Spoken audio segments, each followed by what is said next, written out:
Friends नमस्कार आपको पुणी थे आम डिजी हेल्पिंग ओडिया चैनल को स्वागत करुच्ची। आज वीडियो हूँ यदि आपने एसएससी एमटीएस फर्म टी पकाउंट कि फोन में से फोटो फर्म पकड़ा बेले आपंकर फोटो आउ सिग्नेचर दरकार से केते केबी भितर होता दरकार तार फुल प्रोसेस बतैबी केमी फोटो रिसाइज करेंगे। तो आपने फोटो पिक्चर रिसाइज आप डाउनलोड करेंगे। डाउनलोड कलापर आपको ये इंटरफेस आसो। इंटरफेस आसारा आपने आपको ये आर्ट देखे आर्ट देखे सारा सिलेक्ट फोटो पर क्लिक करेंगे। सिलेक्ट फोटो पर क्लिक कलापर आपको ये फोटो पर क्लिक करेंगे। 535 केबी अच्छी आपको एसएससी एमटीएस 10 केबी रु 20 केबी रु 50 केबी भितर होता दरकार। ये रिसाइज पर क्लिक करेंगे। रिसाइज पर क्लिक कलापर आपने ये कस्टम उपर क्लिक करेंगे।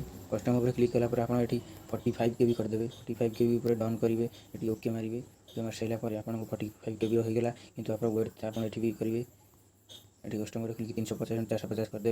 आप फोटो कम्प्लीट होगा। एथर आपने फोटो आप रिसाइज करके अपलोड करेंगे। तापर जानिए आपने सिग्नेचर टी रिसाइज करेंगे।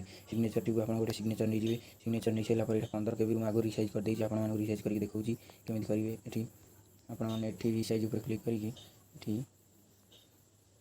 50 केबी करदे। 50 करदेला ओके करदे। ओके कलापर आपको आर्ट देखो। आर्ट देखला आपंकर यहीपरिका मानस कुमार बेहरा जमी मुझे रिसाइज करी आपंकर रिसाइज करके आप सेविंग ऑप्शन पर डाउनलोड कर सेविंग करके आप फॉर्म में पकई पारे। आमर आगू वीडियो देखा चैनल को सब्सक्राइब करूँ। बेल आइकन को प्रेस करूँ।